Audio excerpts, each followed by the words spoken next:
guys, I'm Lavetta. I'm Miriam. Welcome to Notorious Women Podcast, a comedy podcast about some of history's most notorious women. Yes. No, I don't think the Jim Jones Kool-Aid joke is too soon. No, I think that was not. what, 40 years ago, 50 years ago now? Like Something like that? I think so. So I don't think that's too soon. You know, like I watched a documentary on that at some point late at night to calm me down. I don't understand the logic behind it, but there it is. My husband's always like, seriously, are you going to watch this murder trial before bed? Yeah, I am. I will say that cults scare the fuck out of me because I don't know. I think because it's almost like, to me, people who are in a cult and who are brainwashed are like zombies because there's no reasoning with them. And I remember seeing the Jim Jones, one of many documentaries on that cult, and it always terrifies me, like more than like a horror movie. Like, so it is it is very, very creepy. Like, it is very disconcerting how easily people can find them. You know what I mean? And how they'll like do anything. Like, I mean, if you guys have never heard of the Jim Jones, and that's where the reference of drank the Kool-Aid comes from, because they literally gave poison Kool-Aid to the members so they could kill themselves and murder other members. But then if people tried to leave, the cult members would like kill them. But so it was bad. Like, it was very bad. Yeah. So I mean, as much as I love murder, you do. I do not like cults for some reason. It's kind of like voodoo, and I don't mess with fucking dolls. Nope. Nope. You know what? I hear you. I don't do the dolls. Nope. I'm a very stereotypical black person. I'm definitely in the theater being like, hail to the doll. Nope. You know I'm not. Lavetta, you know I'm like, oh, she's cute. Can I see? And you'd be like, Miriam, throw the doll around and run. The only doll that I could kind of watch is Chucky, because Chucky is camp. It's so campy and ridiculous. But even still, Chucky ain't staying in my house. Nope. Chucky's terrifying. Chucky's terrifying. A voodoo doll, I'd probably be stupid enough to be like, oh, what's that? No. Should we put on a new dress? No, nope. Don't touch her. No, okay, you sure? Don't touch it. Oh, don't touch it. She's looking at me funny. Why is she looking at me funny?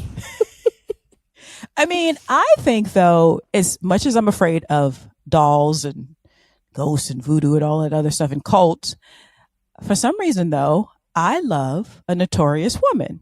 Yep. Wasn't that smooth?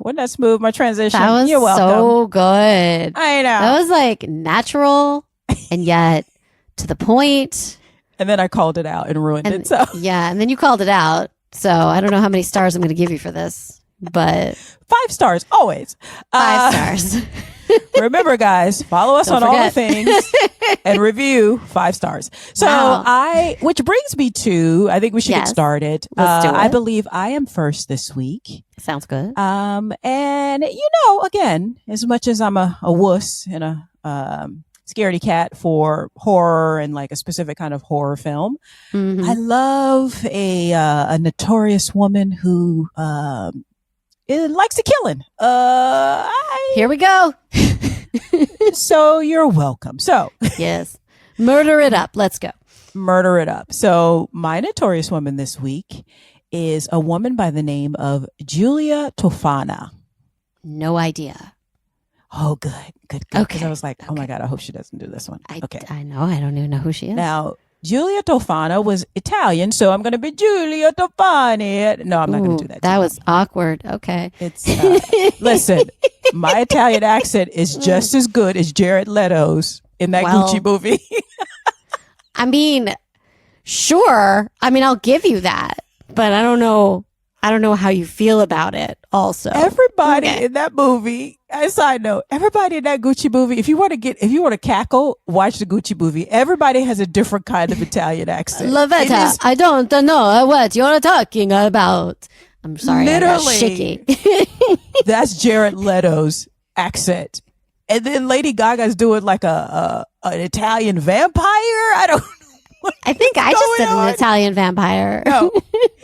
It is Jared Leto. Every time he come on, he's like, Luigi. I'm like, oh my God. It's my brother, Mario. I love it. We're racing cars. You would be with the brothers. So it's terrible. So I won't do that. I'll try not to do that. That's okay if you do that. Oh my God. Okay. Giulia Tofana, and Giulia spelled with a G, was, and now, so for my story today, I researched a lot, but the main sources come from an article on sci-fi.com. Okay. Also an article from All That's Interesting, which is a wonderful website, and a Forgotten Lives video on YouTube. So Forgotten Lives is the name of the account on YouTube. So okay. Those are, and then we have many other sources, but those are the main sources. So now Giulia Tofana was alive in 17th century Italy. Wow. Okay. So as such, because it's that old, some of the stuff you have to take with a grain of salt. Got it. Okay. Yeah. So just remember that as I'm going along, that some of the stuff may or may not be accurate, or it may be conjecture, and some of the stuff is backed up by historians' research. So now, because it's 17th century, not a lot is kind of known about her background. But what is known is that it was believed that she was born around either between 1590s to early 1600s in Palermo, Sicily. Oh. Because now some sources say that her mother was a woman by the name of Tofania de Amado. But Tofania, some people think that may have just been one of her mentors. Okay. Instead of her mother, but it could be her mother. One of the reasons they think it may be her mother is because there was a practice in 17th century Italy, and in Europe in general, but in Italy specifically, for Italian women to take their mother's last name, and mother's first name, and make it their surname. Oh. So that is why it's believed Tofania de Amado was her mother, because she took the name Giulia Tofana.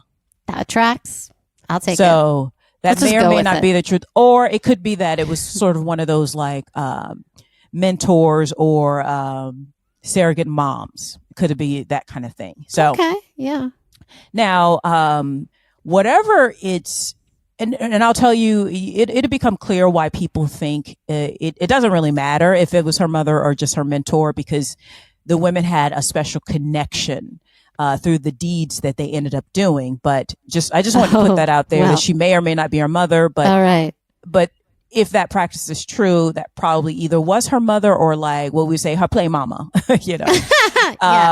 So now growing up, Giulia developed her skill in the art of medicines, herbs, and apothecary, which she did learn from, which Tofania de Amado was also known for. So again, that could be how they met. But, and again, this is a time where women were either born into aristocracy or had to figure out a way to make a living, because it's not like they could go and become a secretary. So because of the skills, Giulia became a tradeswoman in the sale of cosmetics, either legit or in the black market. Okay. So, which helped her take care of herself, because she became a widow pretty early in her life. Now, in 1633, Tofania de Amado was arrested and executed for the murder of her husband. Whoa. Okay. It was believed that she poisoned her husband. And so if she and Giulia were close, after she was executed, de Amado was executed, Giulia picked up and escaped basically to Naples and then Rome. Eventually she landed in Rome, where she set up shop again and began working with a young woman by the name of Girolama Spada. Okay. So again, Tofania de Amado was executed for killing her husband in 1633. So shortly after that, Giulia got up, because and that is when she comes onto the historical record around that time, 1633. Okay. And that is when she was an adult by that time. So that's why was the guy was he like a dick? Probably. Okay. Yeah, probably. Probably. Yeah. So, and that is why they sort of put her birth around 1590s to early 1600s, because by the time she comes onto the historical record in 1633, she was an adult by that time. So now she's in Rome, and like I said, she began working with a young woman who became her assistant, basically, Girolama Spada. Okay. Now, it's believed that either while she was back in Palermo or throughout her whole life, she always had a soft spot for women trapped in loveless, suffocating relationships or abusive relationships.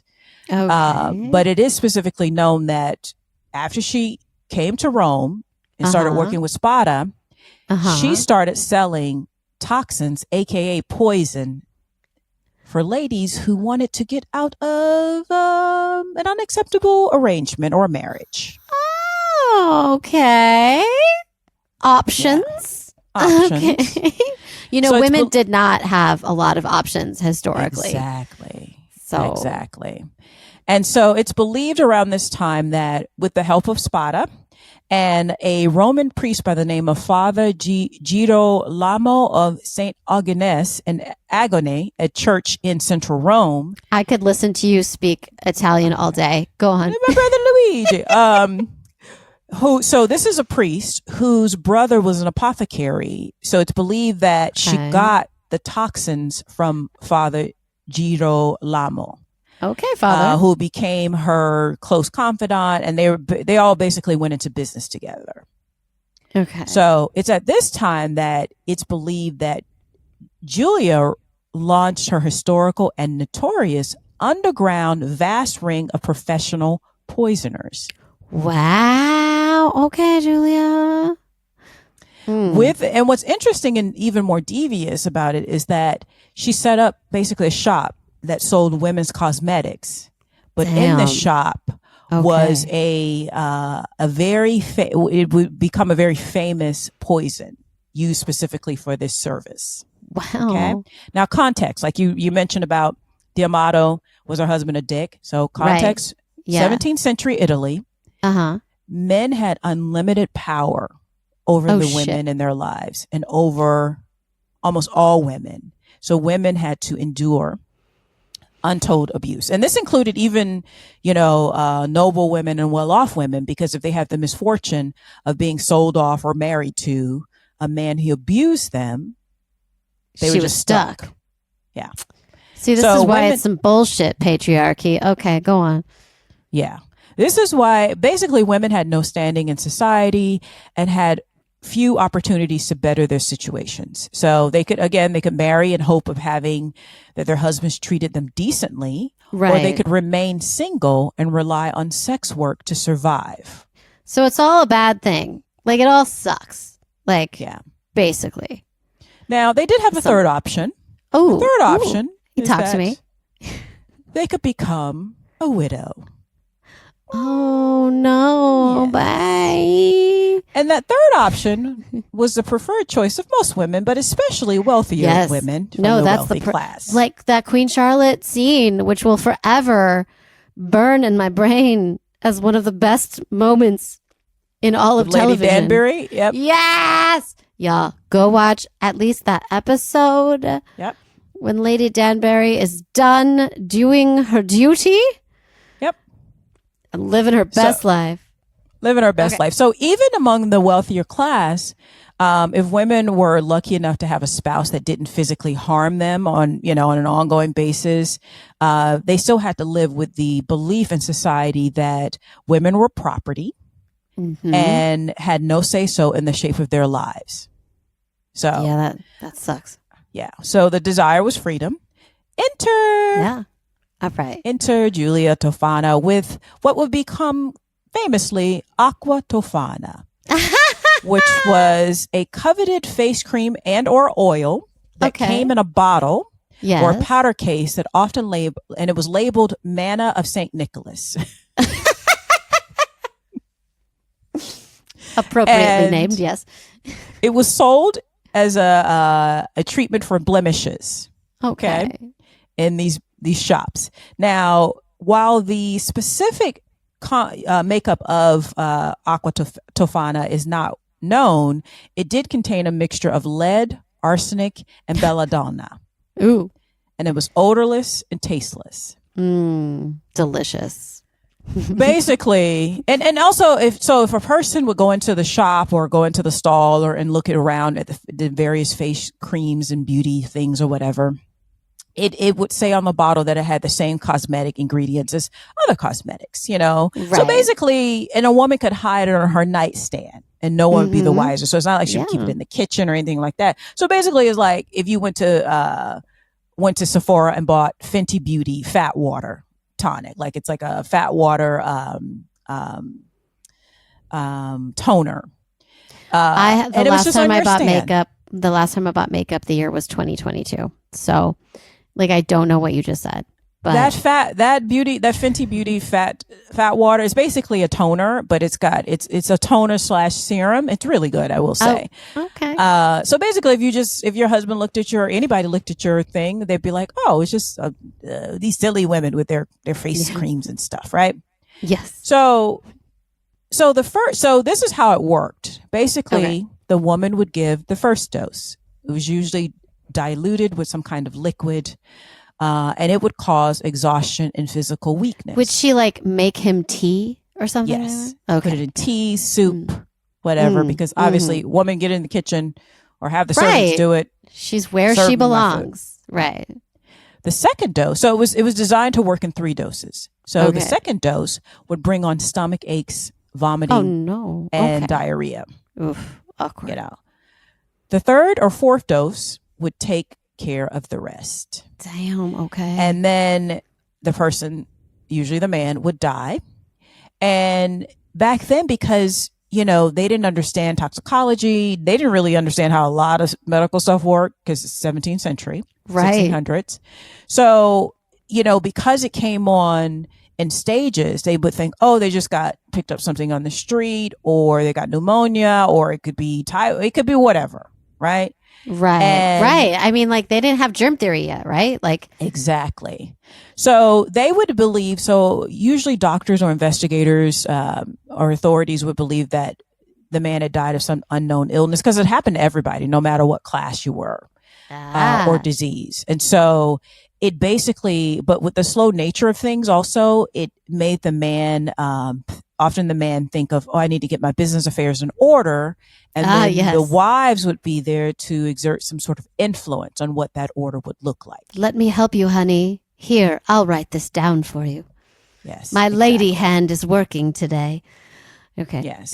So this worked like a charm. And because of that, Giulia's business flourished and made her and her accomplices so rich, right? Okay.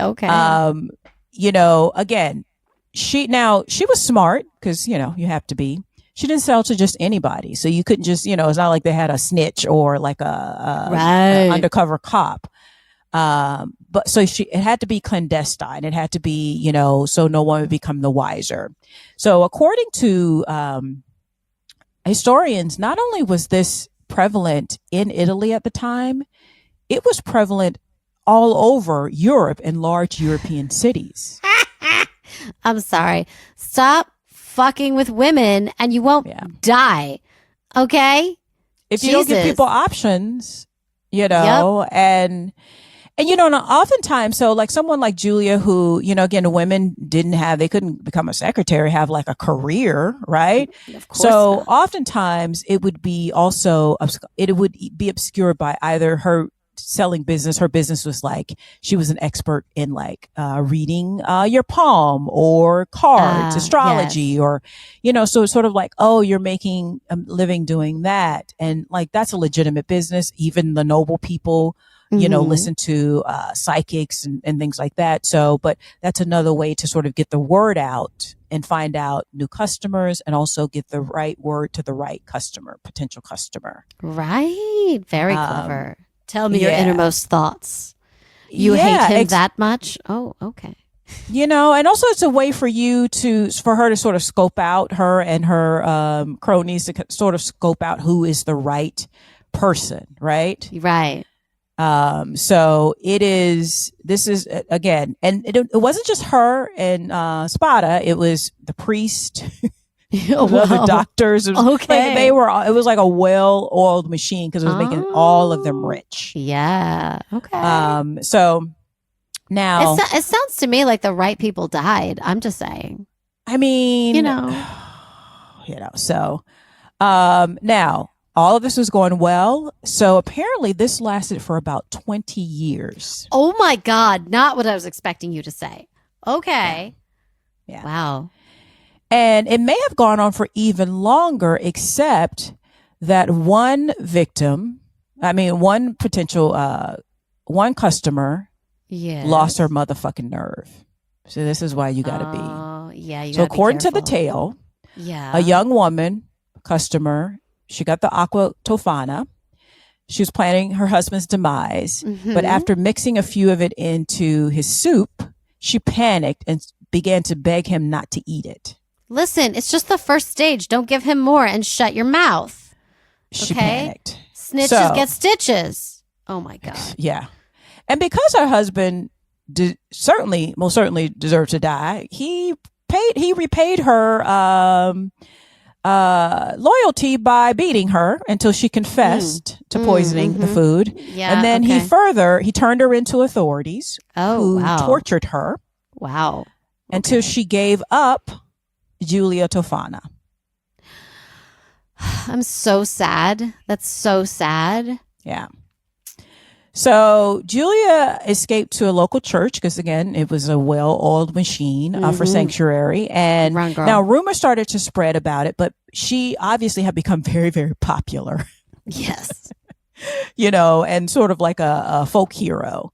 Yes. But then the word got out, probably by authorities, probably by patriarchy, that she was poisoning the water supply. But she wasn't. You guys. It's propaganda, and it worked. Yeah. So she was arrested. Now there's varying reports on exactly what happened, because again, this is the 1600s in Italy. Right. So, and this is having to do with the women. So a lot of it could have been expunged from the historical record, or for other reasons that I'll get to shortly. So they tortured her, or they questioned her, and eventually it came out that authorities say that her and her network of people killed over 600. What? Are you serious? Mm-hmm. I don't know why I'm laughing. I do. 600 fucking douchebags who deserved it is what I'm hearing. That's what I just heard. Because, you know what? Don't be a dick. Don't be a dick. Now, obviously, it could be. I don't even think that's, even though 600 people is a lot, but it's ancient times and over like an 18-year period, depending on if some of them were poor. I definitely don't think it's 600 rich men, because that would cause alarm. That would cause alarm. If you're rich and have clout in society, three of them, it would ring a bell, Yeah. If hundreds of noblemen started dying, that would cause alarm. But and then some people say that they may have attributed to, just of the time, people got diseases back then a lot of times and died, and they attributed that to her, but it was a lot of men. And so that shows you how vast the network was. And so if that's true, she's doing the work. Okay. She's doing the work of angels. I'm just saying. Yes. Because I know for sure, I don't know if it's 600 men, but I know for damn sure there was at least 600 men who deserved to die. Yeah. In 1600 Italy, I definitely know that much. Mm-hmm. I read enough about history to agree with you on that one. Yeah. But I just love it. Julia's you got what would a commercial be like? Your husband's a douche. Aqua Tofana. Your husband beats you every day. Aqua Tofana. Your husband had a baby, an outside baby on you. Aqua Tofana, bitches. Okay. Listen, can you see it as a perfume ad? In black and white. Yep. Aqua Tofana, where you make the choices from now on. Or some shit. No. I'm ready for that commercial. No, of course. Julia was beloved by people, especially the women, both powerful and poor, who she helped. So again, there's some noble women she's helping too. So when the word got around that they arrested her, and again, it's varying, reports, it's conflicting reports on if they tortured her or they just questioned her. Right. Okay. But she did have allies in high places. But the tricky part is you can't be too supportive publicly because people then start looking at, when did your husband die? Like, yeah. But, you can like drop a key that she could pick up. You know what I mean? Yeah. So it's because of her connections to some in the noble class that, again, there's conflicting reports on exactly what happened to her. One report is that she was eventually killed and hung, like the Amado, right? But she may have learned from that. And so another report is that when they were after her, she left, like she got out of Dodge. Oh, I hope that's the one. And so, but around this time, dozens of lower class women were definitely arrested and accused of murdering their husbands. So there was some, basically a purge. I think it was a purge of women, I think. Ugh, of course it was. That's exactly what it was. Yeah. And then Spada, because again, that one report was that she and Spada and some of her associates were hung. And then other reports are that she fled and went off to a nunnery and disappeared and died peacefully in her bed in 1651. And then Spada took over, went sort of dark for a while. But because, again, it was high demand for the service. Yes. What else are you going to do? Fix the laws or give me the poison. I don't know what to tell you. That's on you. Yeah. I mean, people are going to figure out a way to survive. So, and then that report is that she left, she escaped, and then Spada took over the operations until she was discovered in 1659. Oh, wow. Yeah. So it's like, again, it's conflicting results, of conflicting stories. Cause again, this is from the 1600s, but whatever happened to Giulia Tofana, eventually the historical record shows that, so again, that's why it leans heavily that she escaped and Spada went on, because Spada was in the historical record after 1651 as well. Oh, okay. Yeah. And so, but again, she was eventually found out and she was imprisoned. Yeah. But again, what is clear, even though the specific details of what happened to these women, what's clear is that enough people were not only invested in needing these services, but enough people were invested in the network to make this network possible. Yeah. And it's often believed that a lot of this is obscure because, again, like not only the involvement, but the complicity of people, high ranking church officials and people of the noble class.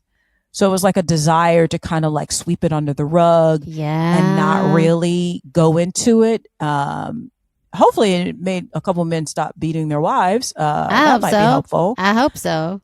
But whatever happened, what's always interesting is that Giulia Tofana's legacy is that it's far reaching. You know what I mean? It's like it had some effect, like the reveal of this network of people, because it's not just one crazy woman, right? Because they love to be like, oh, she's a witch. She's a, Oh, they loved that word back then. Yeah, they love that word. Right? She's just a witch because she was connected to priests, noble women, and probably other priests. Like, what are you going to do? Take down the church? Is that what you want to do? Exactly. So now, after Tofana and Spada's reigns, however, the legend of Aqua Tofana became legendary and notorious throughout Western and Central Europe. And Aqua Tofana eventually became a catch-all phrase for all kinds of sudden and or mysterious death. Oh, really? Yeah. And in fact, when Mozart became ill in September of 1791, so now we're like, what? 30 years 30 later, years? I can't do math. 30 years later. as he lay dying in his bed, he reportedly proclaimed, quote, "Someone has given me aqua tofana and calculated the precise time of my death," end quote. I mean, he was Austrian, so that's not how. I mean, Mozart definitely didn't sound like that, but no, he didn't. for this podcast, he Italian. He's like, okay. Luigi Verdo. Yeah. Also, there was a scandal in Versailles between 1677 and 1682 when King Louis the 14th, because I had to read that, faced a series of murders by poisoning at his court. And it was called the scandal, called the Affair of the Poisons. So a lot of people believe that aqua tofana was being used to poison people to get rid of, rivals, but at the court. And so it ended in the expulsion of one of his most powerful royal companions, a woman by the name of Madame de Montespan, and the execution of a powerful potion maker by the name of Madame Monavoisin. Oh. And that was attributed to aqua tofana, like that. It's sort of like a scare, right? Like a poison scare. Because it's too much work to actually just stop mistreating women and pass protection laws. Right? Let's just shut it down. Let's remind women of their place as opposed to giving them two options in life. Yeah, instead as opposed to zero. Or maybe a fourth option, because the first option was to either marry and risk being mistreated by your husband, or becoming a sex worker, remaining single, becoming a sex worker, or poison. So maybe a fourth option, laws that, if her husband's mistreating her, she can get a divorce. Maybe a fourth option is good. I mean, but that is the story of Giulia Tofana, aka the Queen of Poison and the Queen of Aqua Tofana. That is an amazing story. Isn't that crazy? That's insane. I love it. Why aren't we teaching this to all of the children? This is what happens when society becomes too unfair. Yeah, that is what I saw it as. It's basically a cautionary tale. It is. Of what will happen if you take away women's options. We're going to do something about it, but you might not like it. So give us our options. You might not like it. I just love that it was one of her main co-conspirators was a priest. He's like, I got you. And you need some toxins? Yeah. I got you, girl. Let's make that money. Okay, that's fine. Let's make that money. Oh my God. That was amazing. Thank you. Who's your notorious woman this week? Okay, so my notorious woman. So before I forget, I wanted to mention this. I wrote this down. Someone on our Instagram snow vamped me. I love her. She's awesome. We were talking about Google last week, a couple weeks ago. I don't remember who is time. I don't know her. And how you can look things up. Stop taking things at their word. Look it up. Google it.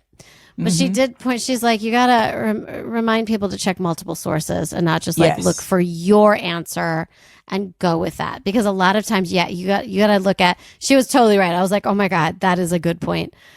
Check the validity of the website where you're getting it, and check in a couple of different ways. So yeah, she's right about that, and I agree completely. But I would also say that people aren't Googling the first source. People are literally on the internet being like, I didn't know LL Cool J was a rapper.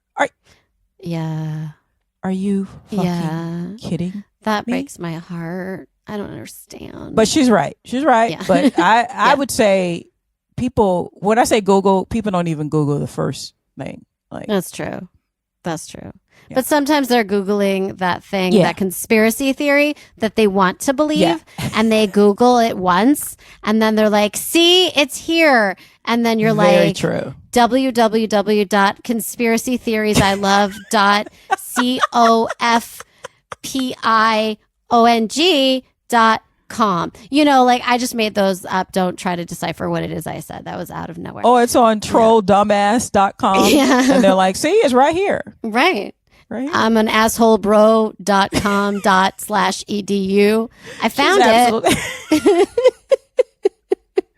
I mean, we're only kind of kidding, but she's absolutely right. I absolutely agree with that. I was like, oh, we should say something. That is a good Absolutely. point. That's why we have multiple sources here. And we always say because again, we're hashtag not historians, but we always go to multiple sources to make sure that, and we still get it wrong. There's still we some still things. have gotten it wrong. And honestly, that's why we're always like, let us know, DM us, email us. Like we will always if we're off or we miss something. For example, we were off about suggesting to Google without also mentioning you should find many sources.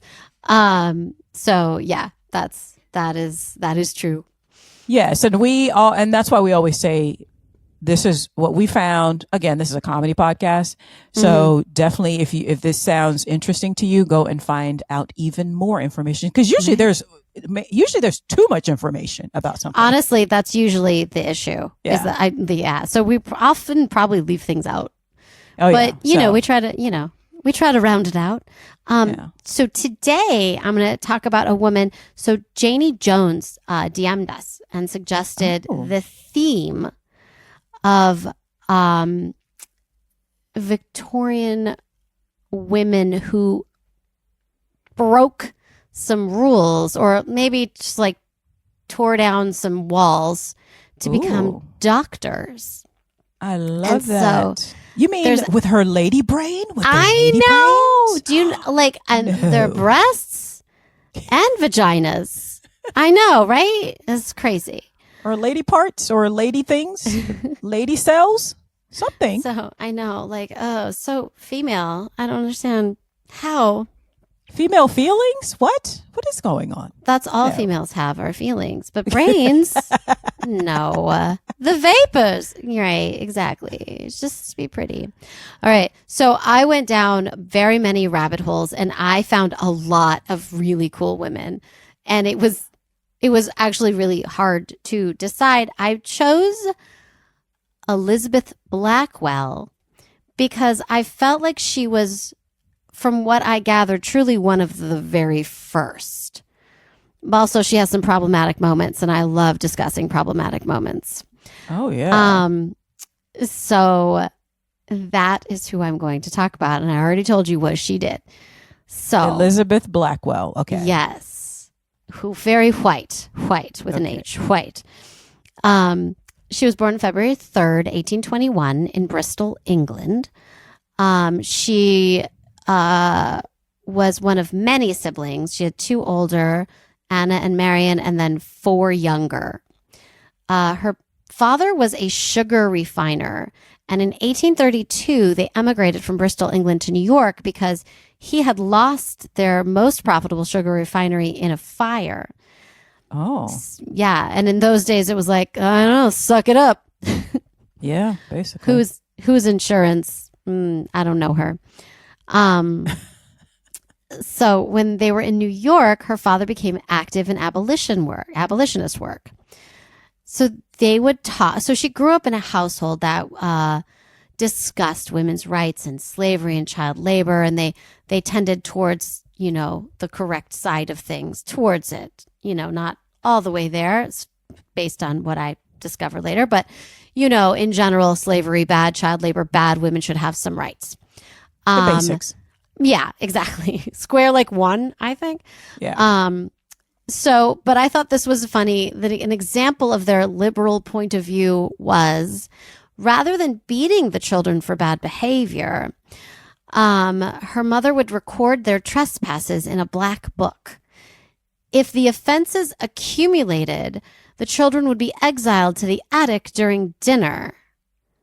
So that's when they were nice. That's like a nice thing. That's like better than I guess beating within an inch of your life is bad. That's worse. But so they sent them to bed without dinner? In the attic. I mean, in the attic. Well, I guess, honestly, maybe they didn't have multiple rooms with our modern sensibilities. So it's Girl, the attic. Come on. Well, I mean, I'm being nice. Go to the attic. What? that is punishment because there's probably That is bugs up there, punishment. maybe a Yeah. bat. Probably dark. Yep. I mean, it's 1840, 35, whatever. Yeah, the attic would be like prison. It's prison. Like, what? But he did believe that all children, including his girls, should be given every opportunity to develop their talents and their gifts. Oh, okay. He paid for a governess and private tutors, and Oh. she as a result, she was socially isolated from like everyone but her family because no one else in her world was allowed this as a girl. Oh, okay. Yeah. That's a shame. Yeah. So they then moved from New York to Cincinnati a few years later. And when she was 17, her father died, leaving the family with very little money. So her and her sisters, Anna and Marion, decided to start a school. Now, the school was not like progressive and great. This is not a story about that school. It was like there to make them money. It was called the Cincinnati English and French Academy for Young Ladies. But then she got inspired by the concept of transcendentalism and got all into that. Well, parents of the kids in the school found out about that, and that was just not okay for these white ladies. So they pulled their children out, and then the academy stopped making money. Huh. Right. That sounds right. Right. Yeah, that tracks. So in 1844, her sister Anna or Anna, I don't know. It used to be Anna, and then Frozen happened, and now it's Anna, and I don't know what to say. But I can spell it. Got her a teaching job that paid her $1,000 a year in Henderson, Kentucky. Now, she was raised to dislike slavery, to fight for women's rights. So in Henderson, Kentucky, she saw it firsthand and was outraged. Right. I mean, that feels like bare minimum. Yeah. Yeah. She, quote, her, kind as the people were to me personally, the sense of justice was continually outraged. And at the end of the first term of engagement, I resigned the situation. So after that, she was like, no, I don't like it. Came back to Cincinnati. Oh, wow. So, yeah, she found another job through her sister, Anna. That's a good teaching. sister. Is she getting commission? I'm just, is she, like, what is happening? I feel like we're missing something. Her sister. I mean, she's doing what sisters are supposed to do, I think. Good like, sisters. you have brothers. Did they get you jobs? My brother did not get me a job. No one? No. Maybe some, advice that was did not pertain to my actual life, but, he tried. Exactly. If he's ever listening to this, no offense, you tried. I love you. But you're not listening. I know that. So she got another job teaching in Asheville, North Carolina, teaching music. And her goal, she decided at this point, was to go to med school. And she wanted to somehow raise $3,000 for this. Now, she boarded with Reverend John Dixon. He had been a physician before he became a clergyman, and he approved of her career aspirations and let her use his medical books to study. So she also decided to start a slave Sunday school in Asheville, North Carolina. And all I read was that it was unsuccessful. Yeah, I don't know. Yeah. Yeah, like it's because I would imagine like slaves are like, who is this white lady? And then like what is then what's the catch? slave the slave owners are like, you're not teaching them to read or write, are you? Yeah, and it's also just like, who is this white lady? Yeah, exactly. This Yankee. Yeah. Yeah, like I think like everyone looks at her like, what are you doing? I'm like, join the abolitionists. You know what I mean? Like, Yeah. go. I think the Underground Railroad was happening around now. We could use you there, Yeah. I don't know. But she tried. She tried. Oh, yeah. Right. I mean, you got to try. Yeah. Right. Okay. So in 1846, she began teaching at a boarding school in Charleston. And while she was there, she was sending out letters looking for places to study medicine, but no dice because she is a woman and does have both breasts and a vagina. So she went to Philly and New York to check it out for herself. So in Philadelphia, she boarded with a Dr. William Elder and studied anatomy privately with Dr. Jonathan M. Allen. So most physicians were like, you can't study here, but maybe you go to Paris. Or they suggested taking up a disguise as a man to study medicine. So somebody actually suggested that? Wow. Yes. And they basically admitted that they had one of two thoughts, that they were, her tiny lady brain could not handle the situation, or that it could handle the situation and then their penises would feel too small around her. So, it's a problematic thing she's trying to do. Yeah. Right. So crazy. So in 1847, she was accepted to the Geneva Medical College in Geneva, New York. So here's how she got accepted. Ready? Okay. There's usually a normal application process. You see your records and your schooling and all that, and they decide. Instead, they put the issue up to a vote by the 150 male students of the class with a stipulation that if one student objected, she would be turned away. Yeah. Just one student has all the power. Listen, this is why they developed poisons. Okay? Well. It makes sense. Yep. Fuckers. So they unanimously accepted her, mostly because they were curious and wanted to watch her fail. I'm sure there was some not all men. Don't come at me. I know. I'm sure there was 4 of them that were nice, but let's be real. Okay. Yeah. So, and she started school. She was looked at as an oddity. She also would not date anyone. She didn't want to be friends with anyone. She isolated herself completely. She stayed with Dr. Elder during, in the summer, and then applied for medical positions in the area to gain clinical experience. So then she joined the Guardians of the Poor, the city commission that ran the Blockley Almshouse, and they granted her permission to work there. I mean, it was still a struggle. She could work there, although some young resident physicians still refused to assist her in diagnosing and treating patients. So while she was there, she was appalled by the syphilitic ward and the condition of typhus patients. So her graduating thesis at Geneva Medical College was on the topic of typhus, and she concluded that there was a link with physical health and socio-moral stability. What? So you're saying if you have more money, your physical health can do better statistically? Interesting. You don't say. We should maybe look into this matter further. Yeah, exactly. Yeah. So on January 23rd, 1849, she became the first woman to earn a medical degree in the United States. Wow. And apparently, upon her graduation, the dean, Dr. Charles Lee, conferred her degree and stood up and bowed to her. Okay. Oh, okay. I mean, calm down. It's funny. So in April 1849, she decided to continue her studies in Europe, first in Britain, then Paris.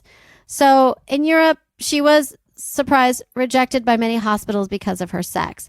So the whole go to Paris to study, I think that was just hearsay. I don't think that it was better there necessarily.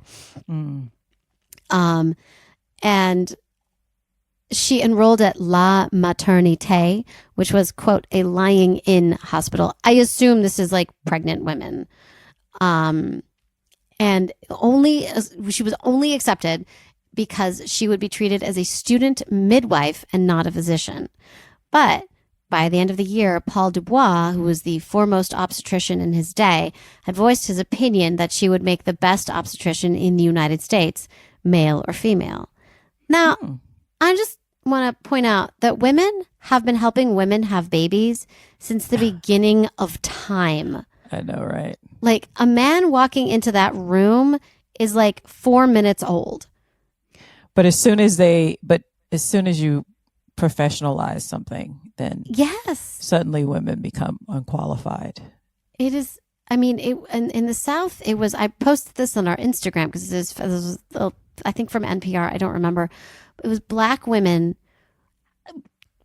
helped give birth, like, throughout. Like, it was a family thing. They knew more than everybody. Mm-hmm. You know, I'm not mad. I am, though. Why? We're bringing it back. Yeah. We're bringing it back. Oh my God, you're so funny.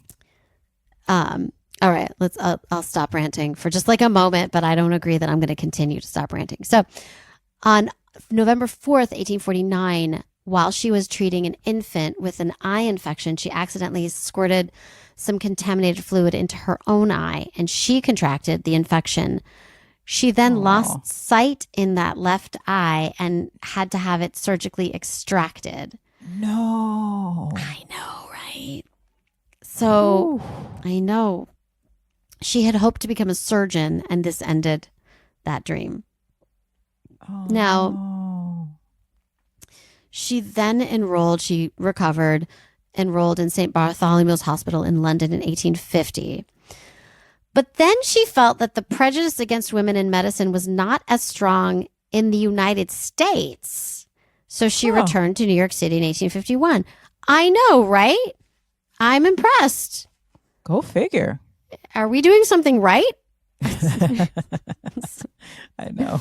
That feels wrong. But, you know, obviously that wasn't like fully true. She obviously faced sexism, but she did receive some support from media publications, including the New York Tribune. So she started her own practice, which floundered at first. A lot to do with a lot of women doctors around that time really meant that they were abortionists, if you will. Oh, gotcha. It was a whole thing. Now let's thank the Lord and all of the gods for those women who probably saved countless lives. Exactly. But yeah, we like to judge the shit out of that. Yeah. So, okay. She founded the New York Dispensary for Poor Women and Children in 1853. In 1857, she opened the hospital under the name New York Infirmary for Indigent Women and Children. They accepted both in and out patients and served as a nurses' training facility. So in 1856, so she's never married, she's not dating, nothing. She adopted Catherine Kitty, they called her Kitty, Barry. Oh. She was an Irish orphan who was about 8 years old at the time, from the House of Refuge on Randall's Island. Diary entries indicate that she adopted her out of loneliness and a feeling of obligation, as well as out of a utilitarian need for domestic help. So, no, she did not adopt a child. She did. Oh, so girl. The child was brought up as a half servant, half daughter. How does that even work? You know, I don't. So, she provided her an education, and here's how it works. So, she instructed her in gymnastics as a trial for theories that she had outlined in her book. She wrote a book called The Laws of Life with special reference to the physical education of girls. Oh, that's problematic as fuck. Poor kitty. I know, but I mean, poor baby. I'm guessing the orphanage she was at was pretty terrible because. Well, yeah, it's either go off and hopefully she had her own room. It'd be terrible with one person to be and then you risk illness when you're with a bunch of other kids. Exactly. Yeah. Who knows? She may have had more fun with the kids. Who knows?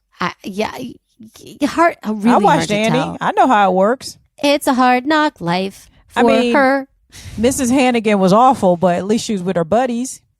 Who knows? I mean, it's true, but she ran away a lot. I know it's true. Also, Because she was looking for Daddy Warbucks. She was looking for her mom and dad. She wanted to feel special. Listen, you did not say Annie. I watched it like every day as a child. Okay.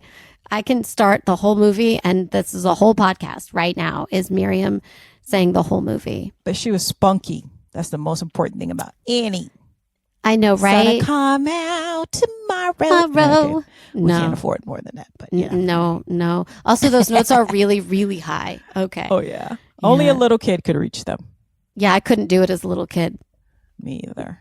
I tried so hard.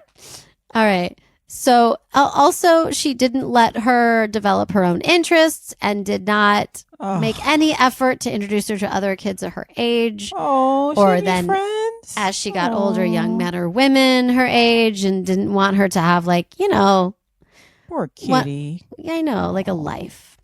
So Poor baby. I will say she also, this is okay information I got. She stayed with her whole life. Oh.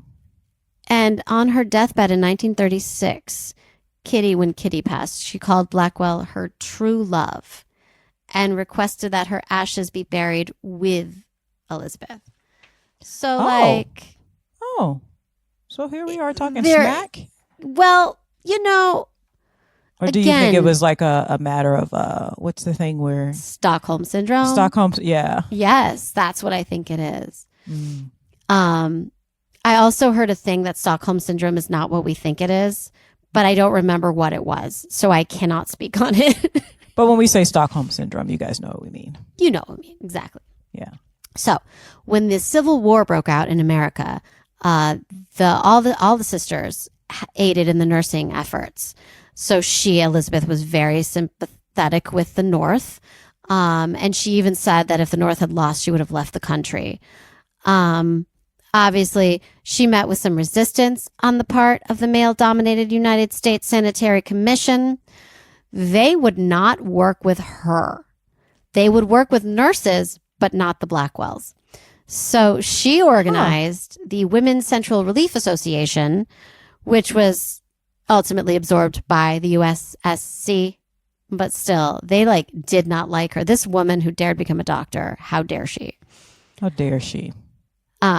And then there was a clause in the Medical Act of 1858 in Britain that said doctors with foreign degrees practicing in Britain before 1858 could be recognized as a doctor. So she was the first woman to have her name entered on the General Medical Council's medical register in England. Oh. Oh, damn. Okay. Okay. So in 1866, there's nearly 7,000 patients being treated at the New York Infirmary. She went back to the New York Infirmary to help it. She had a parallel project in Europe, but that collapsed. In 1868, a medical college for women became an adjunct to the infirmary and was established. It incorporated her innovative ideas about medical education, which meant a 4-year training period with much more extensive clinical training than previously required. So she was, I think, one of the ones to make medical training more complex.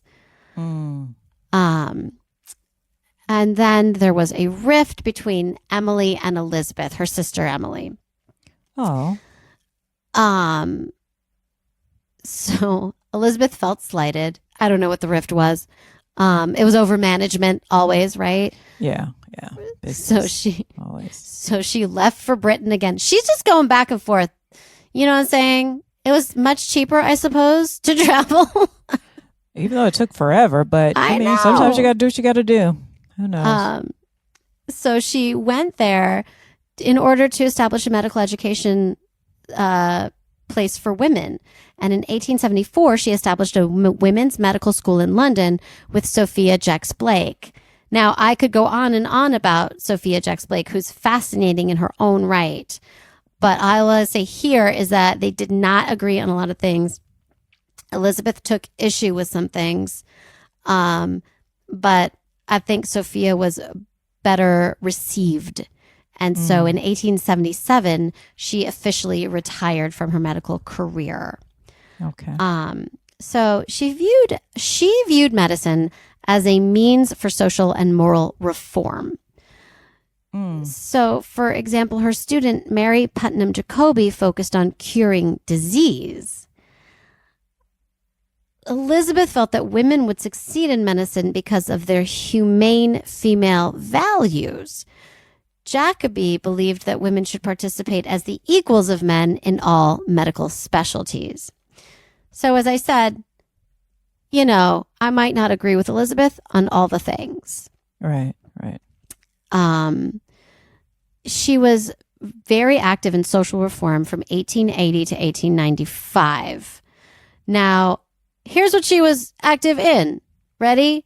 Reform movements, okay? Mainly moral reform, right? Sexual purity, hygiene and medical education, but also preventative medicine, sanitation, eugenics, family planning, women's rights. What, Lavetta? What? Is there something? What? Eugenics. I should have known when you got to like hygiene and moral, because that always, back then, for our listeners who don't know, that usually was a red flag for also a lot of Klanswomen or right wingers or racists would hide in like morality movements, cleanliness movements, eugenics. Yeah, I'm just trying to make sure that the human race stays pure. What? For a woman who was so anti-slavery. Obviously, that's what people don't realize. Yes. Abolitionists were against slavery. They didn't think black people were necessarily equal. They were just against slavery, which, you know what, as a black person and as a descendant of enslaved people, I will take it. Because you know what? Yep. We need somebody fighting to end slavery. So I will take it. It's not enough, but I will take it. Like, it's never going to be enough. Nope. But I will take it. Right. But like, let's not be like, thank you, white lady. No. Nope. You got to play chess, baby. You got to play chess in America. You know not what? Checkers. It's not checkers. I don't care how much you love checkers, because so many people love checkers, but it's not checkers. Nope. Got to play chess. It's a complicated game of chess. Yep. So, and it's just so fascinating, like reading and researching her. And I just felt there was like that twinge of like, there's something off. There's something wrong. And then you're like, oh, okay.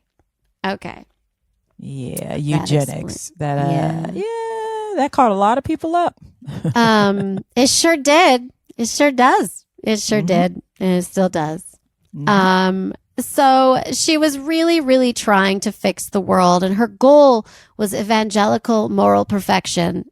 I mean, cool.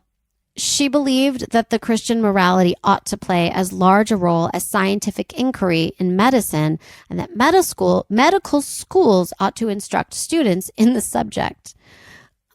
She also didn't think you should get vaccines and thought those were dangerous.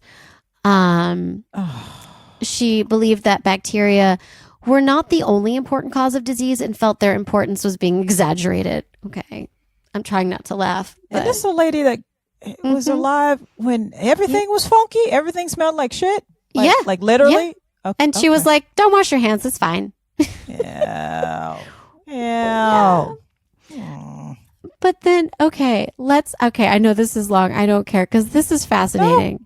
No. Do you? Okay, she campaigned heavily against licentiousness, prostitution, contraceptives, arguing for the rhythm method. Yeah, so we knew, here we are. Not now, the rhythm method. There she is. There she is again. She campaigned against the Contagious Diseases Act. Now, what was the Contagious Diseases Act? It allowed police officers to arrest women suspected of being prostitutes in certain ports and army towns. There was no set definition of prostitution within Lord. said act. So basically, any woman hanging out in those towns No, could seriously. be arrested. Yeah, This is real. seriously, they would like harass young young girls who are just minding their own business. Poor girls, black girls, just minding their own business. Be like, "You're a prostitute," and they're like, we're just like hanging out, like with our friends." Yeah, we're just here. My mother told me to come and sell my wares, whatever, to pick up the fish for dinner. Like, what? Wow. And then this is more fun. When they were picked up, they were subjected to a compulsory physical examination. Yep. And if she was declared to be infected, P.S. you can be infected by your husband. Okay. Not that there's anything wrong with prostitution. We all know I'm fine with that. So, but also like, I'm just walking down the street. So this was the original stop and frisk. Yeah. Oh yeah. With What the fuck? Yup. Wow. Now, if they found that you had an issue, rather than going to a doctor and getting you your antibiotics, right, they would be confined in what was known as a lock hospital until she recovered or her sentence was completed. Now, this is interesting. Men suspected of frequently like going to these places and these people. What happened to them? What happened to them? So what happened to them was absolutely nothing. Nothing. Yeah. Nothing. They were high-fiving. Shocked. Yeah. I'm shocked, I tell you. Not I that know. shocked. No, I'm not shocked. But here's what I will say. And there was like a whole thing, right? She was against this act because she thought it was pseudo legislation of prostitution. So her problem was not close. I know. But here's the thing. It's just like, it's the slavery thing. Like, okay, but we shouldn't have this. So if she's fighting against it, well, that's good. Like, but for the very wrong reasons. Okay. Okay, we're playing chess, not checkers. Playing chess. Okay, girl, go fight them. Go fight them. Yeah, let's do it. She wrote a book in 1878 called Counsel to Parents on the Moral Education of Their Children. And this, she talked about the Contagious Diseases Act and how it was wrong. The book was controversial, but it was eventually printed. She did admit that women did have sexual urges, and that was shocking for the time. Oh. She was like, yeah, I mean, they do, but like, here's what you have to do about that, right? Like, still your responsibility. Oh, okay. So she never married. She did have one controversial moment with a man. This was interesting. So Alfred Sachs was 26 years old. Kitty, her adopted daughter-ish / slave, was 29 at the time. And everyone thought he was in it for Kitty, right? But no, they were like, he like loved her, like so much so Kitty felt uncomfortable being around them. So she was 55 at this time. Oh shit, she was a cougar. Now, Kitty was in love with him, but Elizabeth wanted to reform him. So I bet she did. She wanted to reform that dick. Like I almost hope so. I almost like, girl, get some. Just get some. You need a little. Okay. You know, this reminds me of. Have you seen Good Luck Leo Grand with Emma Thompson? I did. It kind of reminds me of that character. Yeah. Oh my God. Yes. Yeah, she wanted to reform him. All right. And I'm also curious about sexual urges. Listen. I'm gonna start referring to my prey as reforming them. Come here, baby. I want to reform you. Okay. Yes. Come into my tutelage. Let me reform that ass. Okay. Okay, now I'm just being a pervert. But you know what I mean. You got to do what you got to do. I'm not here to judge. Hey, reform that ass. Okay. Listen, he was an adult, so listen. Yeah, he was a grown-up too. All I know is that once her book was published, they stopped speaking to each other. Oh, her and the guy? Uh-huh, yeah. Oh, I know. Yeah. Ooh, I know, right? Mm. And then in 1907, she was on holiday in Scotland, because when you're in England and on vacation, you say, I'm on holiday. I'm on holiday. I'm cultured like that, so that's why I know that. She fell down a flight of stairs.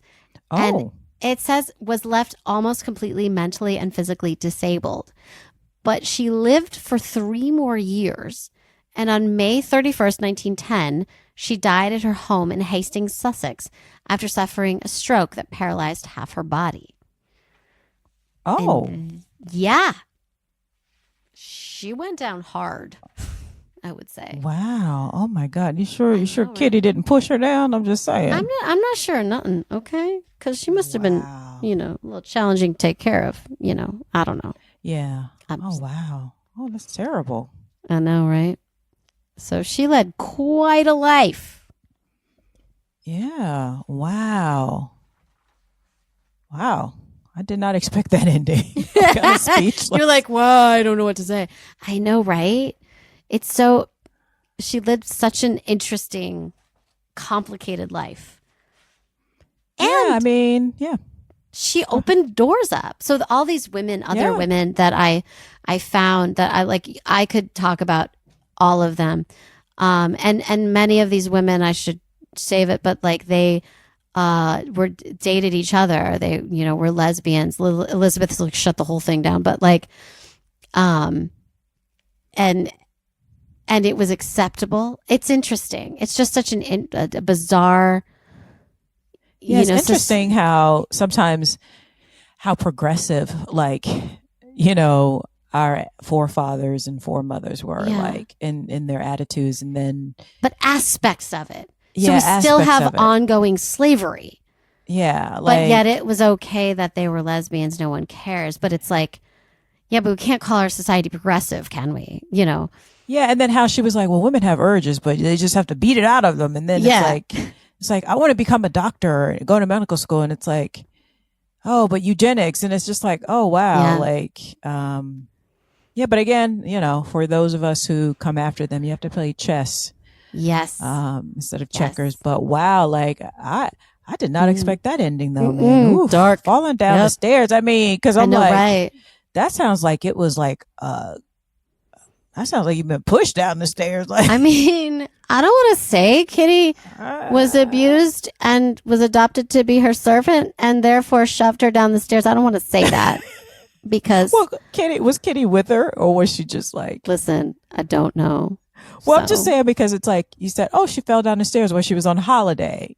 And usually that's you fall and maybe you sprain your leg or break, which is bad enough for your arm. But it was mental and physical paralysis. What happened? That's you fell, rolled down 2 flights and then fell onto something hard. That's like movie magic falling. You know what I mean? No one would actually do that. But wow. Wow. So, well, I mean, thank you. So that's Elizabeth Blackwell. Wow. Yes. Well, thank you so much for sharing that with us. And that will wrap it up for this episode of Notorious Women Podcast. Like I always say, like I'm saying now, and I always say every week, guys, remember to follow us on all the things. And also give us a 5-star review. Yes, please. And also share our podcast. Don't just tell your friends and family, share. Copy the link wherever you listen to your podcast, copy the link and text it and email it to your friends. So all they'll have to do is tap on it, tap on the link, tap on our logo, and go and become subscribers and download it. And don't forget to subscribe. And if you want to give us some mayhem, so we can bring you more stories of murder and medical school, poisoning. If you want to support us financially, you can also do that at patreon.com. That's Patreon. I almost forgot. You almost forgot. patreon.com/notoriouswomen. And you can go there. Just give us a little moolah, a couple shekels, as they say. Our Jewish brothers and sisters say shekels. We do. You can do that for as little as $2 a month, or you can do a one-time donation. And we appreciate it because it will help us continue to be able to get together and bring you these shows. And Miriam, where else can they help out the show and follow us and send us messages? So we have our Instagram page, which is super fun. Come join us. It is so easy. Notorious Women Podcast. It's us. You can DM us there. Also, we have an email. It's notoriouswmpod@gmail.com.